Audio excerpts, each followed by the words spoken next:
안녕하세요. 제주도에 살고 있는 이제 마흔이 된 평범한 여자예요. 제 인생을 돌아보니 그렇게 평범한 사람은 아니군요. 글을 써본 적이 없어서 두서가 없겠지만 용기 내서 제 이야기를 한번 써봅니다. 저는 보통의 집안에서 외동딸로 태어났어요. 아버지께서는 자동차 부품 쪽 중소기업을 운영하셨는데 어렸을 때는 몰랐지만 그 회사가 꽤나 큰 회사라는 걸 나중에서야 알게 됐어요. 저희 부모님은 항상 검소하게 생활하셨기에 저는 저희 집이 부자인 것도 모르고 자랐어요. 저한테 매달 용돈을 주실 때도 그냥 주시는 법이 없고 한 달 동안 쓴 용돈기 입장을 보여드려야만 다시 용돈을 주시곤 하셨죠. 어떤 달은 용돈을 빨리 써서 중순에 이미 지갑이 텅텅 비었어도 절대로 용돈을 더 주시는 법이 없으셨어요. 아빠, 다음 달 용돈 미리 당겨서 주시면 안 돼요? 그러게 왜 계획 없이 소비를 했어?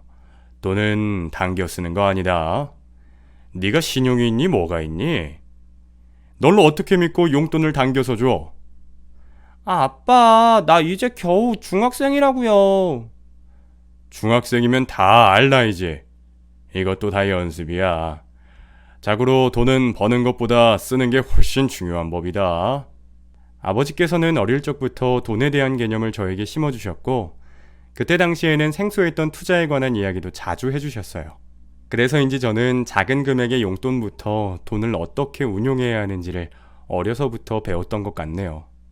그런 환경에서 컸던 저는 자연스럽게 회계 쪽으로 관심이 많았고, 대학 진로로 그쪽을 선택했습니다.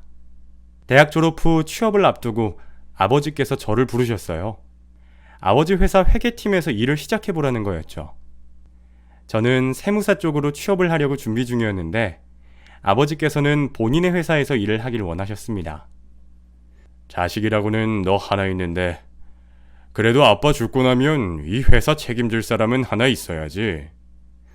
에이, 아빠는 내가 무슨 회사를 경영해요.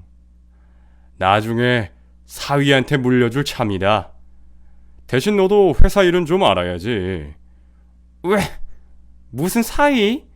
난 결혼 생각 없다고요. 아버지는 회사를 운영하시면서 늘 이 회사를 누구에게 물려줄까 생각하셨던 것 같아요. 미래까지 준비를 다 해놓으시는 성격 탓에 그렇게 저는 아버지가 운영하는 회사 회계팀에서 일을 시작하게 되었습니다. 일은 너무 재미있었고 회계팀에서 일을 하고 나서야 저는 아버지 회사 규모를 실무적으로 정확하게 알 수 있었어요. 제 아버지지만 정말 대단하신 분이시더라고요. 저희 아버지는 자수성가를 하셨어요. 정말 찢어지게 가난한 집안에서 태어나셨다고 하시더군요. 할아버지, 할머니는 일찍 돌아가셨고 중학교만 겨우 나온 아버지가 공장 밑바닥에서부터 악착같이 일을 하셨대요. 그렇게 번 돈으로 시작한 작은 공장이 지금의 큰 기업이 된 거죠. 저는 정말 아버지를 존경했습니다.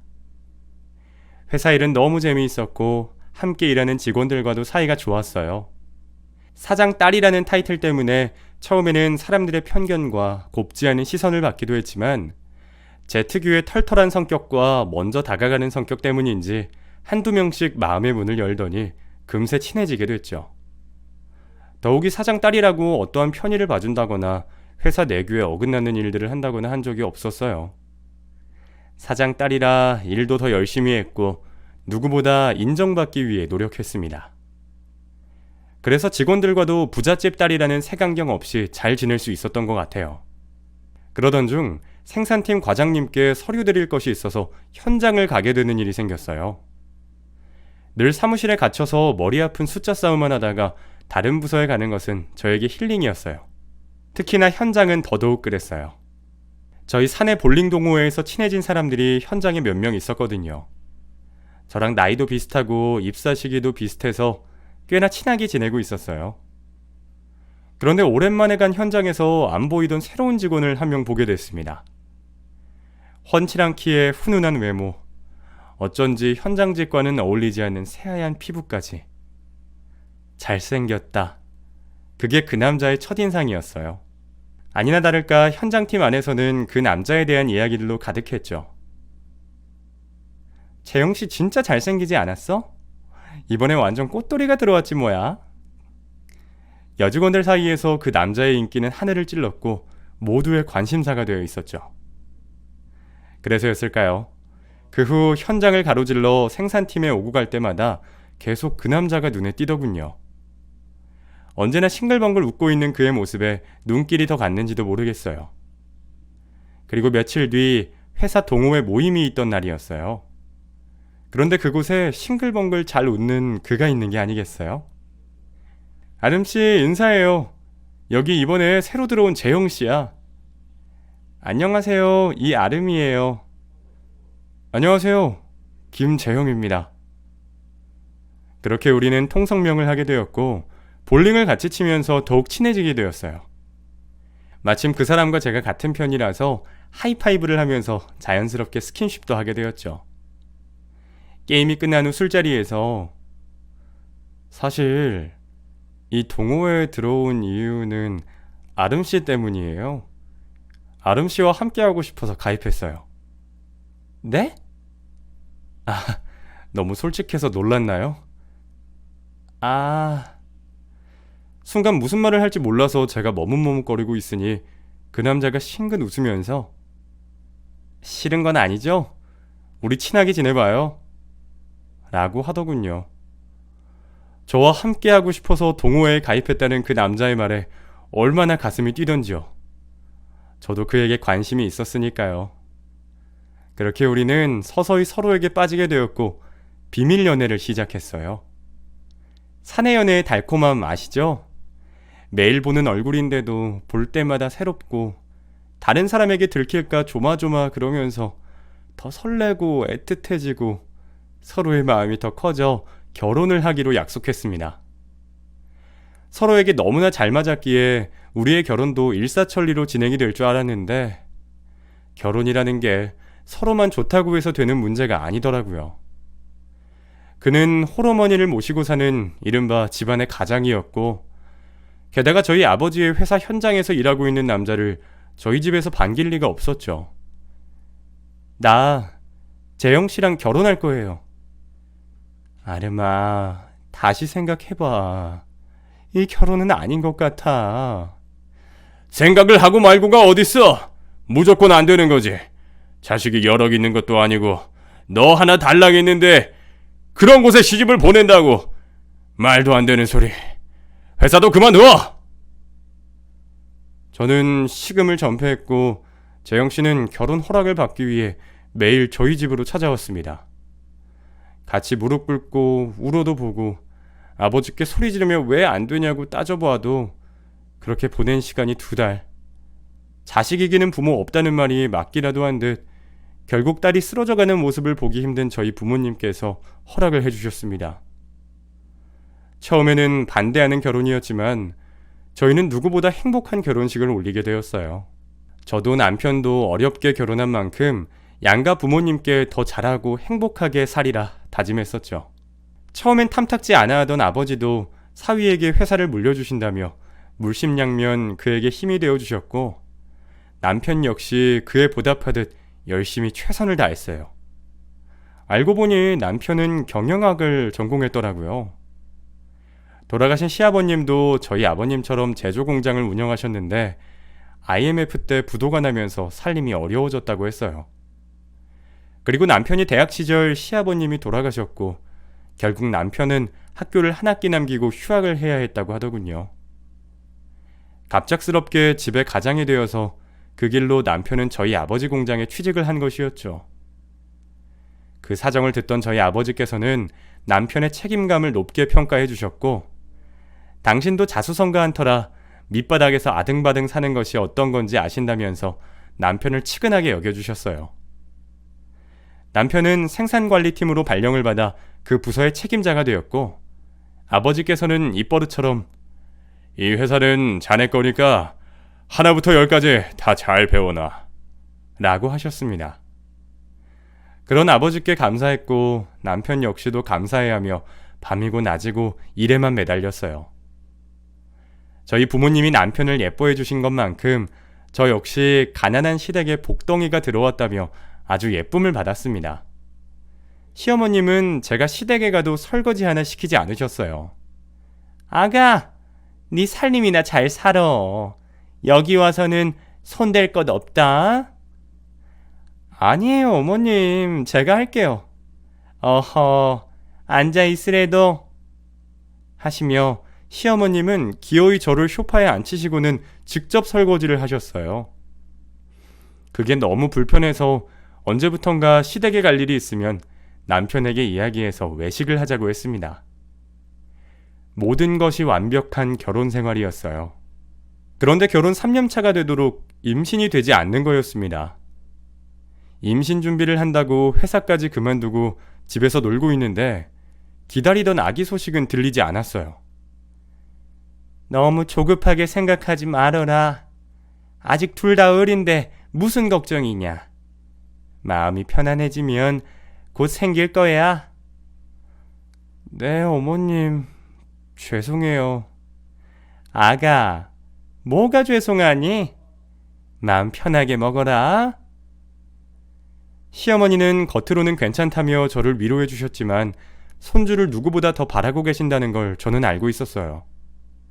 그래서 얼른 임신을 해서 두 사람을 기쁘게 해주고 싶은 마음이 컸죠.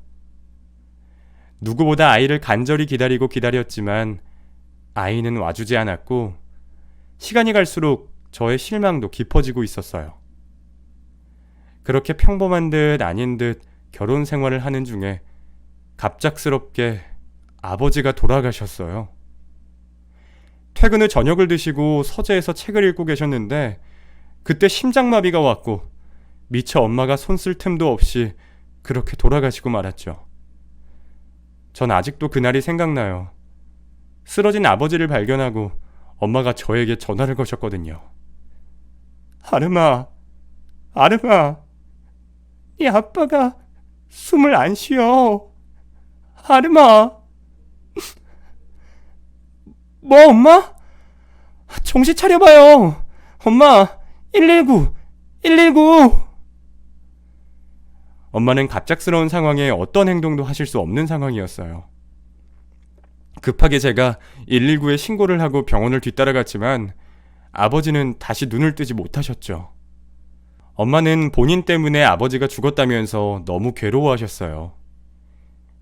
내가 들어가 보는 건데 정원에 꽃에 물을 주다가 갑자기 네 아버지 생각이 나는 거야.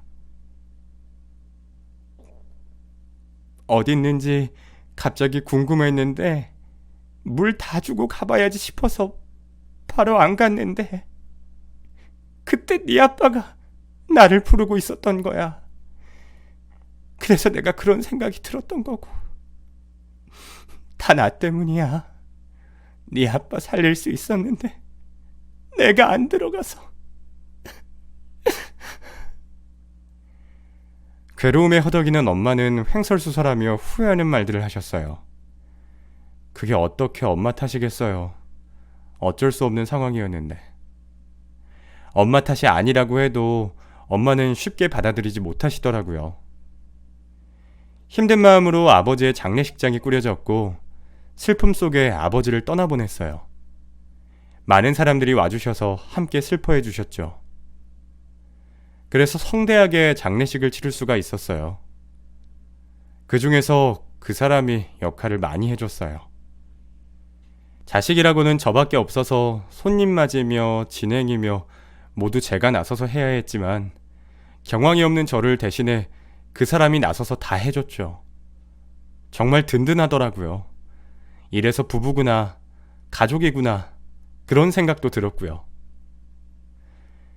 아버지가 젊음을 다 바쳐 일궈낸 회사를 그 사람이 이어받기로 했어요. 회사 일각에선 제가 일선에 나서야 한다는 여론이 있었지만 엄마가 불안정해서 제가 곁에 있어드려야 했거든요. 그 사람이라면 잘할 거라고, 절대로 나를 배신할 일이 없을 거라고 믿었어요. 그래서 그에게 회사를 맡겼고요. 처음에는 그 사람도 열심히 해줬어요. 하지만 시간이 흐르면서 점점 사람이 변하더군요.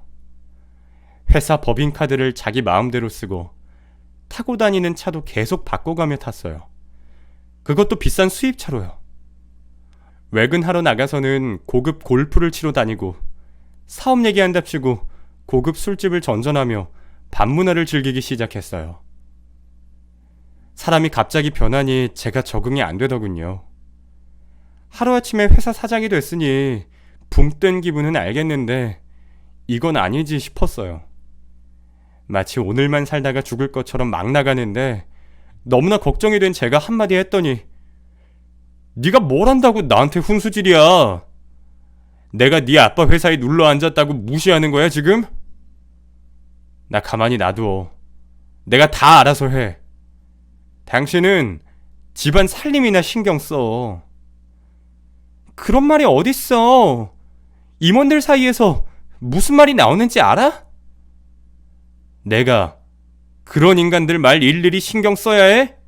내가 사장인데? 라고 하면서 막무가내로 화를 내더군요. 한 번도 본 적 없는 모습에 기가 찼고 화도 났어요. 회사라는 게 우리 식구 밥벌이만 걸려있는 게 아니잖아요. 그곳에서 종사하는 사람들의 생계가 모두 걸린 일인데 왜 이렇게 경솔하게 행동하는지 안타까운 마음만 가득 들었어요. 하지만 제 말을 듣지 않으니 어찌해야 할지 모르겠더군요. 사람이 너무나 많이 변해버렸어요. 비단 변한 게 그뿐만이 아니었죠. 저에 대한 애정도 다 변해버린 거예요.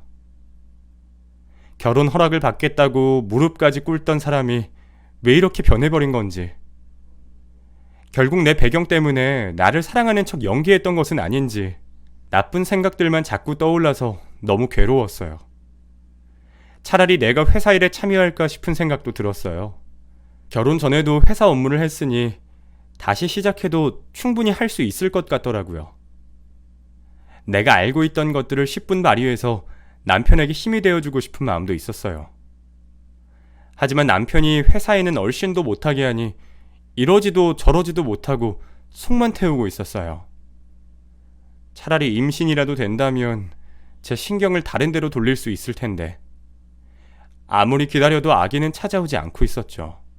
그러던 와중에 엄마에게 큰일이 생겼어요. 자꾸 기력이 떨어지시고 아랫배가 아프다고 하시더라고요. 엄마, 그러지 말고 병원에 같이 가요. 이러다가 병 키워.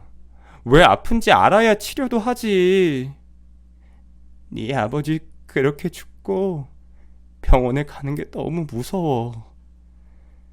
엄마, 그래도 이겨내고 병원에 가야지. 이러다가 정말 큰일 나. 여러 번 엄마를 설득한 끝에 병원에 갈 수 있게 됐어요. 여성질환을 잘 본다고 소문난 병원을 알아봐서 엄마를 모시고 갔는데 그곳에서 뜻하지도 않게 암을 발견하게 됐어요. 그야말로 저와 엄마에게 청천벽력 같은 소리였죠. 엄마의 병명은 난소암.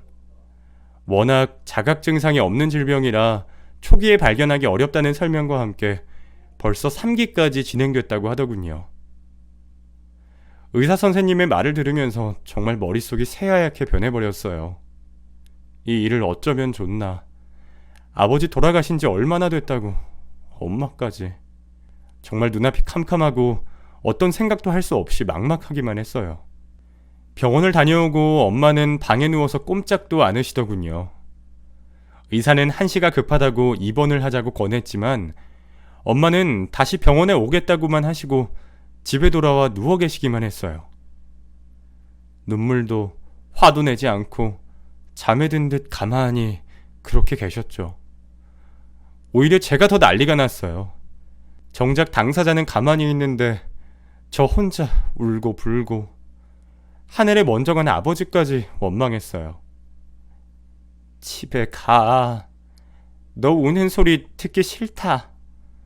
엄마, 지금이라도 당장 병원에 가요. 이렇게 가만히 있을 때가 아니야. 알았어. 병원 갈 거야. 그런데 오늘은 그냥 이렇게 가만히 있고 싶다.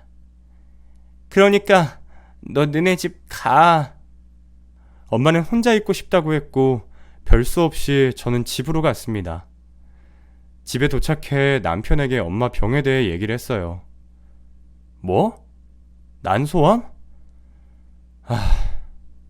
장모님 그렇게 될 동안 전혀 모르셨대?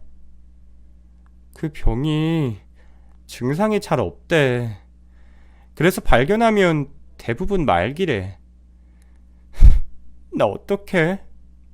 우리 엄마 불쌍해서 어떡해? 눈물이 주체할 수 없이 계속 흘러내렸어요. 그런 저를 남편이 안으며 위로해줬지만 쉽사리 진정이 되지 않더라고요. 당신 가서 장모님 보살펴 드려. 당분간 처가에서 지내. 알았지? 그럴게. 남편은 친정으로 가서 치료를 하는 동안 엄마와 함께 지내라고 해줬고, 그렇게라도 마음 써주는 남편이 왠지 고마웠어요. 항암 치료를 시작하면 몇 개월이나 걸릴 텐데 얼마나 걸리든 자기는 신경 쓰지 말고 장모님 곁을 지키라고 해줬거든요. 그 사람이 그렇게 말을 해주니 제 마음이 한결 편하더라고요. 사실 남편의 의도는 제가 없는 동안 마음대로 하려고 했던 건데 저는 그런 걸 까맣게 모르고 단순히 저와 엄마를 위한다고만 생각했죠. 남편이 저를 기만할 줄은 정말 꿈에도 몰랐어요. 어쨌거나 엄마의 항암 치료는 바로 시작되었고 치료를 하는 동안 너무 힘들어하시는 엄마를 보며 얼마나 많이 울었는지 몰라요. 항암 치료는 엄마를 완전히 다른 사람으로 만들어 놨어요. 몸에 털이란 털은 다 빠져버려서 엄마는 충격을 받으셨고 다른 사람을 만나는 걸 극도로 꺼려 하셨죠. 게다가 제대로 먹지도 못하시고 누워있는 것조차 괴로워하시는 엄마 곁을 지키며 저도 마치 항암 환자가 된 기분이 들더군요. 아픈 사람을 돌본다는 거 정말 상상도 못할 괴로움이에요. 정말 가족이라서 그 모든 걸 견뎌낼 수 있는 거지 생판 남이라면 정말 벌써 도망갔을 거예요. 그래서 옛말에 오랜 병에 효자 없다는 말이 있나 봐요. 정신적으로 육체적으로 저 또한 많이 힘들다 보니 위로받고 싶고 의지하고 싶은 마음이 컸어요. 하지만 남편은 그런 저를 받아줄 위인이 아니었죠. 잘 지내고 있어? 날씨가 더워서 밥은 잘 먹고 다니고? 그럼 당신은 어때? 장모님은? 그냥 똑같지 뭐. 바빠? 얼굴 못 본 지 한참인 것 같아. 몇 번이나 참고 또 참아서 전화를 한 통 걸어보면 나 같은 건 까맣게 잊고 지낸 듯 무심한 목소리가 들려왔습니다. 회사 일이야 매번 바쁘겠지만 병원에 한번 들리겠다는 사람이 온데간데 소식이 없어서 궁금한 마음에 겨우 건 전화였어요.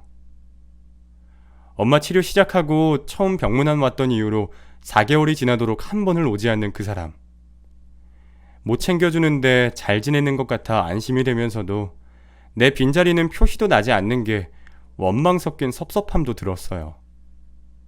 그 사람은 그런 제 마음을 눈치챈 듯 한 번 들리겠다고 하며 전화를 끊었지만 엄마의 마지막 항암 치료가 끝나고 퇴원하는 날에야 겨우 나타났습니다. 그때 이 사람의 마음이 식었다는 걸 한 번 더 확인한 것 같아요.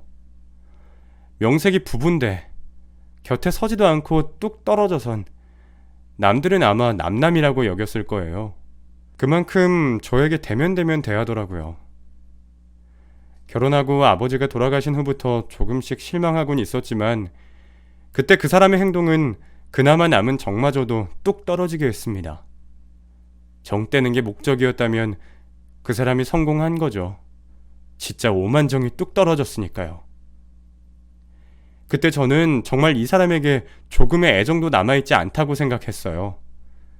언제 헤어져도 이상하지 않을 그런 사이까지 됐을 줄 알았는데 의외로 제가 그 사람에게 마음을 많이 줬던 모양입니다. 쥐어짰더니 그를 향한 제 마음이 아직 남아있더라고요. 그것을 확인하게 해준 사건이 또 있었고요. 항암 치료가 끝난 엄마를 요양병원으로 모셨어요. 최고급 시설의 요양병원으로 모셨지만 자식된 입장에 병든 엄마를 병원에 모신 게 불효를 저지르는 느낌이 들었어요. 하지만 별 수 있나요? 제가 모실 여건이 되질 않는걸요. 병실에 잘 모시고 집으로 들어갔는데 온몸이 물먹은 솜처럼 무겁게 축 늘어지더라고요. 몇 달을 입원실에서 지냈더니 저 또한 만신창이가 되어 있었어요. 겨우 집에 들어가 안방 침대에 누워 한숨 자고 있는데 문득 현관문이 열리는 소리가 들렸어요. 그 사람이 집에 벌써 들어왔나 싶어 겨우 몸을 일으켜 거실로 나가니 시어머님이 와 계신 거예요. 너무 깜짝 놀랐어요. 사람을 왜 그렇게 쳐다보냐? 귀신 본 마냥. 내가 뭐 못 올 곳이라도 왔냐? 갑작스러운 방문에 놀라 쳐다본 건데 시어머님은 화를 내시더라고요. 아니에요, 어머님. 연락 없이 오셔서 제가 놀랐어요. 몇 달을 집 놔두고 밖에서 살았으니 집구석이 어떻게 돌아가는지 알 턱이 있나? 네? 어머님, 그게 무슨 말씀이세요? 됐다. 너 그렇게 너희 엄마한테 가버리고 우리 재영이 밥이라도 해주려고 내가 이 집에 들어왔다. 내가 보니까 너 살림도 아주 엉망으로 살았더구나.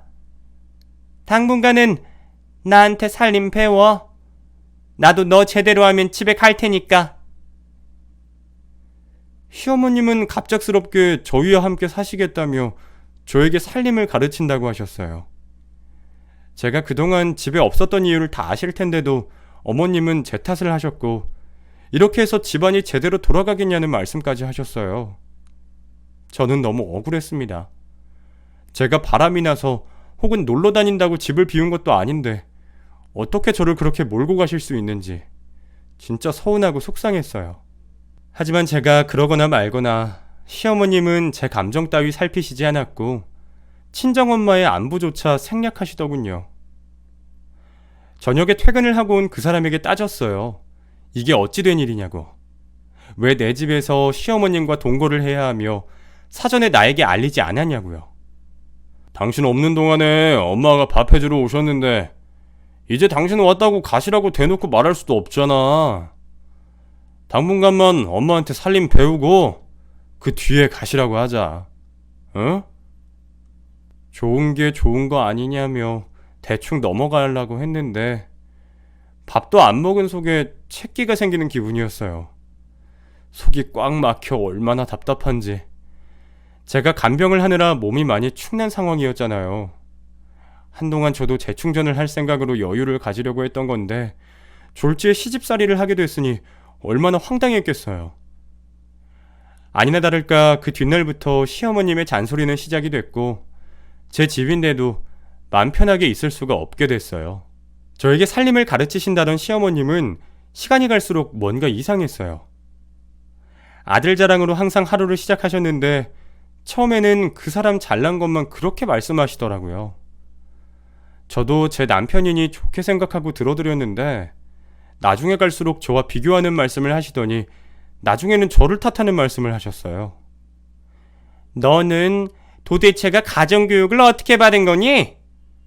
남편이 아직 집에 들어오지도 않았는데 혼자 그렇게 꾸역꾸역 밥이 넘어가냐? 네가 우리 재영이보다 나은 게 뭐가 있냐? 돈 꼴랑 조금 더 있다고 유세 부리니? 우리 아들같이 어디 하나 모자란 게 없는 남편을 맞았는데 뭐가 문제라서 아직 아이 하나도 없는 거냐? 너 어디 하자 있는 거 아니야? 애 영영 못 가지는 거 아니냐고? 어머님, 얘 봐라. 너 시어머니 한 대 치겠다. 시어머님은 도무지 통제가 되지 않았어요. 하루 종일 제 옆에 따라다니시면서 트집 잡고 온갖 집안일도 다 시키며 잠시도 쉬는 꼴을 못 보시는 시어머님이었죠. 견디다 못해 그 사람에게 얘기하면 제 얘기를 들어주는 게 아니라 오히려 무시하며 듣기 싫어했어요. 엄마가 뭐 그렇게 심한 말을 하신다고. 할만 하시니까 그런 말씀 하시겠지. 당신이 잘못해서 그런 건데 이참에 제대로 좀 배워봐. 그리고 하루 종일 일하고 온 사람 붙잡고 그런 얘기 하고 싶냐?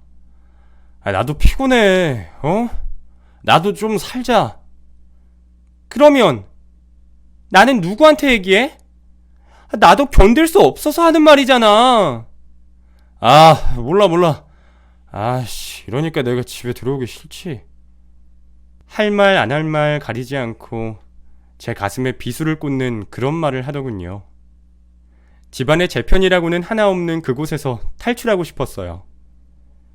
그곳을 벗어나서 차라리 엄마가 계신 요양병원에서 쪽잠을 자더라도 그게 마음 편할 것 같더군요. 그렇게라도 하고 싶은 마음이 굴뚝 같았지만 엄마가 걱정하실까봐, 이제 겨우 몸 추스르고 계신 엄마 힘들게 할까봐 꾹꾹 참아냈어요. 이제 세상에 내 편은 엄마만 남았는데 엄마마저 잃고 싶지 않았죠. 그런 와중에 그 사람이 바람을 피우는 걸 알게 됐어요. 결혼 전 사무실에서 같이 일했던 여직원이 맘먹고 저에게 알려주더라고요. 사장실에 새로운 비서야. 지금 회사에 소문이 파다해. 둘이서 남들 눈은 신경도 쓰지 않고 붙어 다니고 한낮에도 외근한다면서 호텔 들락거린다더라. 너한테 이런 말 전하는 거 진짜 너무 미안한데 그래도 알리는 게 맞다고 생각했어. 그래? 알려줘서 고마워. 남편의 외도를 전해 듣는 그 심정이란 참 너무 비참하더군요. 어떻게 사람을 이렇게 비참하게 만들 수 있는지. 우리 아버지가 일군 회사를 맨입으로 꿀꺽해놓고 그 회사에서 그런 짓을 하고 다닌다니 배신감에 치가 떨렸어요. 정말 꼴도 보기 싫더군요. 더 이상은 이렇게 참고 살 수 없다. 그 인간이랑 이혼해야겠다. 결국은 그렇게 마음을 먹었어요. 분한 마음에 차마 집에 들어갈 수 없어 밖을 배회하고 있는데 친분이 있는 회사 임원분께서 전화가 왔어요. 잠시 만나자는 말씀에 찻집에서 뵀는데 그분께 폭탄 같은 말을 듣게 됩니다. 이런 말 조심스럽지만 김 사장 회사 돈을 빼돌리는 것 같아. 네? 횡령이요? 아저씨는 남편이 회사 돈을 횡령해서 뒷돈을 챙기고 있다며 저에게 비자금 리스트를 보여주시더군요. 아버지가 살아생전부터 회사 장부를 관리하시던 분이었어요. 그러니 그 사람이 몰래 하려고 해도 그분 손바닥 아니었죠. 우리 회사가 법인이라 사장이라도 마음대로 가면 안 되지. 지금 금액이 상당해요. 딴에는 최대한 조심히 했겠지만 요즘은 컴퓨터에 다 자료가 남기 때문에 이러다가 혹시나 해외로 떠버리면 회사가 타격이 클 것 같아서 더 이상 가만히 있을 수가 없어서 이렇게 너한테 알린다. 네, 아저씨 고마워요. 그리고 너무 죄송해요. 제가 사람 보는 눈이 이것밖에 안 되네요. 제가 이건 무슨 수를 써서든 똑바로 해놓을게요.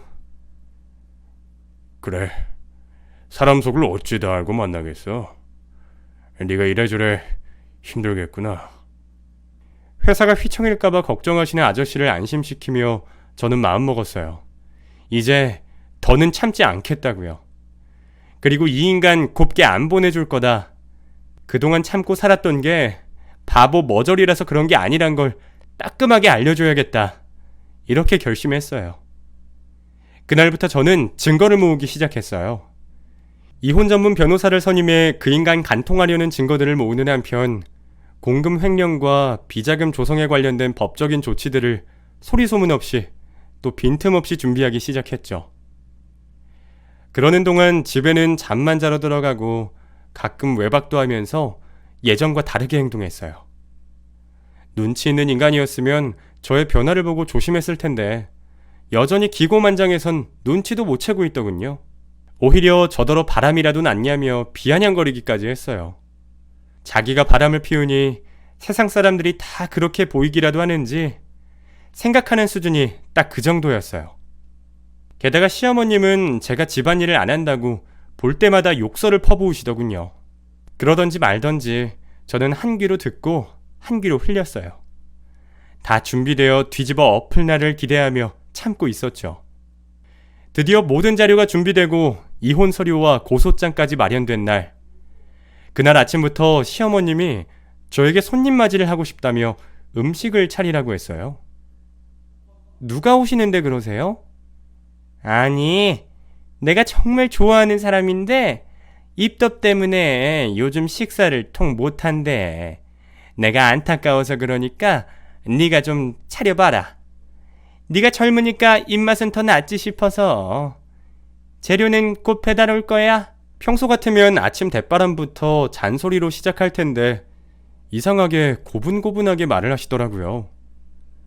그러면서 저에게 사정적으로 음식 준비를 당부하시니 거절을 못하겠어서 마지막이다 생각하고 요리를 시작했어요. 비싼 해산물과 1등급 소고기까지 재료들도 다 좋은 걸로 배달시키셨더군요. 시집와서 저조차도 시어머님이 해주신 음식을 못 먹었었는데 대체 며느리보다 더 귀한 사람이 누군가 궁금했어요. 어차피 곧 남남이 될 사이에 속속들이 알 것도 없다만 왠지 모를 서운함도 느껴졌어요. 오전 내내 주방에서 음식을 준비하고 겨우 다 차렸을 때 누군가 집에 초인종을 눌렀어요. 오기로 한 손님인가 보다 싶어 손님상을 마무리하는데 마중 나간 시어머님이 호들갑을 떨며 손님 맞이를 하더군요. 그런데 이상한 게 그 사람 목소리도 들렸어요. 아침에 일하러 회사에 나간 그 사람 목소리가요. 어서 와라. 발밑에 조심하고 천천히 걸어라. 그래, 내가 손잡아 줄까? 아니야, 괜찮아. 어머님, 초대해 주셔서 감사해요. 이거 선물이요. 약소하지만 받아주세요. 현관에서 거실까지 들어오는데도 화기애애한 것이 사뭇 낯설다는 느낌도 들었어요. 나한테 한 번도 저런 모습 보여주신 적이 없는데 대체 누구지? 점점 어머님 손님의 정체가 더 궁금하더군요. 앞치마에 젖은 손을 닦으며 주방을 나서서 그 손님을 보러 갔어요. 그랬더니 제 눈에 들어온 광경이 기가 차더군요. 그 손님은 앳된 여자였어요. 20대 중후반? 아담한 키에 예쁘장한 얼굴인 그 여자는 한 손은 그 사람의 손을 잡고 한 손은 배를 덮고 있더군요. 임산부처럼요. 그리고 시어머님은 그 여자의 팔을 부축하듯 잡고 천천히 주방으로 걸어오고 있었어요. 누구세요? 어머, 집에 있었네요. 그 여자는 저를 아는 것 같았어요. 그리고 마치 제가 집에 없는 줄 알았다는 듯이 말을 하더군요. 시어머님은 저를 한번 쳐다보고는 눈빛이 싸늘해졌어요. 그 사람은 아예 저를 쳐다보지도 않았고요. 신경 쓸 것 없다. 어서 식탁에 앉거라. 입덧 때문에 제대로 먹지도 못한다면서. 네, 어머님. 어머님, 저 여자 누구예요? 너는 알 것 없고 가서 밥이나 퍼와라. 뭘 멀뚱하게 서 있어? 얼른! 그제야 집에 찾아온 여자의 정체를 눈치챘어요. 일전에 회사 언니가 알려준 그 상간녀더라고요. 보아하니 그 인간 아이라도 가진 모양이었고 그 여자 입덧 때문에 제가 아침부터 일어나 음식을 만들었던 거예요. 뒤늦게 모든 것을 깨달은 저는 온몸이 부들부들 떨리기 시작했어요. 정말 해도 해도 너무한다 싶더군요. 어떻게 사람이, 시어머님이라는 사람이 저에게 이렇게까지 상처를 줄 수 있나. 배신감과 모욕감으로 정신이 혼미해졌어요. 게다가 상간녀의 손을 잡고 있는 남편이라는 작자, 그 인간은 아예 제가 보이지도 않는 모양이었어요. 진짜 인간 이하다. 이건 도저히 사람이라고 볼 수 없다. 이런 생각이 들었고 이제는 나도 한계다 싶었어요. 아니 얘! 밥 안 퍼오니? 네가 못하는 일을 대신해줄 사람이 왔는데 대접이 이렇게 소홀해? 어머님, 저 괜찮아요. 배 안 고파요. 아니다. 임산부가 잘 먹어야지. 입덧한다고 식사 거르고 그러면 몸 축나. 아, 너! 밥 얼른 가져와! 저는 앞치마를 벗었어요. 그리고 그들이 앉아있는 식탁 위로 던져버렸죠. 어머! 얘! 이게 무슨 짓이야! 셋 다 놀라서 저를 쳐다보았고 저는 안방으로 가서 가방 깊숙이 넣어뒀던 이혼 소송 서류와 고소장을 들고 나갔어요. 그렇게 죄책감 없이 내 앞에서 당당하게 나올 수 있었던 이유, 모두 횡령한 돈 덕분이라는 거 다 알고 있었죠. 그 당당한 표정 언제까지 지을 수 있을지 너무 궁금했어요. 저는 그 인간에게 가서 서류를 줬어요. 이게 뭔가 하는 표정이길래 친절히 설명도 해줬죠. 너 회사 돈 빼돌렸다며? 나 다 알고 있는데? 하고는 씩 웃어주었더니 그 인간이 기겁을 하고 쳐다봤습니다. 동달아 시모도 그 상간녀도 얼굴이 하얗게 질리기 시작하더군요. 보아하니까 네가 돈줄인가 본데 다들 너 믿고 이렇게 뻗대는 거지? 근데 어쩌니? 마음대로 안 돼서. 내가 그렇게 못하게 할 건데. 조만간 우리 경찰서에서 만나? 알았지? 잠깐만! 이게 뭐야? 당신 나 뒷조사했어? 뒷조사? 당연히 했지. 우리 아버지가 일군 재산인데 네가 마음대로 빼돌렸잖아. 그리고 너 이런 저질이랑 만나고 싶니? 뭐 그렇게 당당해서 여기까지 왔어? 네 뱃속에 애아빠가 이런 인간이라는 게 난 너무 불쌍해. 끼리끼리 잘 해봐. 난 빠질게. 화도 내지 않았어요. 그냥 조곤조곤 내 할 말만 했죠. 그것만으로 충분했어요. 왜냐면 그 인간이 벌떡 일어나 제 앞에 무릎 꿇고 빌기 시작했으니까요. 그놈의 무릎은 퍽 하면 꿇으니 참 저렴하기도 하다 싶더군요. 그 모습을 곁에서 다 지켜보고 있는 시무는 기가 찬지 말도 못하고 입만 벙긋벙긋 하고 있더군요. 선처 같은 거 바라지도 마. 내가 단단히 준비했거든. 그동안 나 그렇게 기만하고 배신 때렸던 거 다 돌려줄게. 아름아 왜 이래?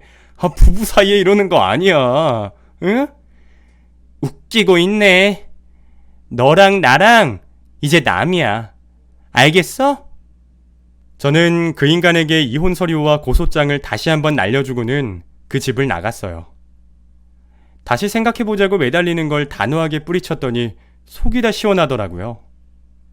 그 후 며칠 뒤 경찰서에서 만났는데 얼굴이 아주 반쪽이 다 되어 있더군요. 횡령한 증거가 워낙 명확해서 빼도 박도 못하고 고스란히 죄를 인정해야 했어요. 그리고 그 인간 애까지 뵌 그 비서한테는 상간녀 소송까지 걸었어요. 위자료로 3천만 원을 청구했는데 통장에 모아둔 돈이 그만큼 안 된다고 해서 1,000만 원 깎아줬어요. 그리고 회사에서는 잘렸죠. 그 사람은 재판까지 가서 현재 교도소에 수감 중이에요. 죗값을 아주 제대로 받고 있죠.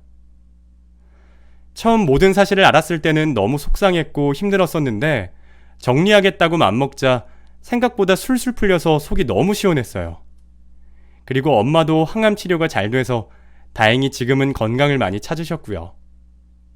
엄마와 제주에서 지내면서 자연 속에서 힐링하는 그런 생활을 하고 있어요. 마음이 얼마나 편한지 지금은 저 자신을 찾은 기분이 들어요. 제 이야기는 여기까지입니다. 다소 두서없는 글이지만 끝까지 들어주셔서 정말 감사합니다. 더운 날 건강 조심하세요.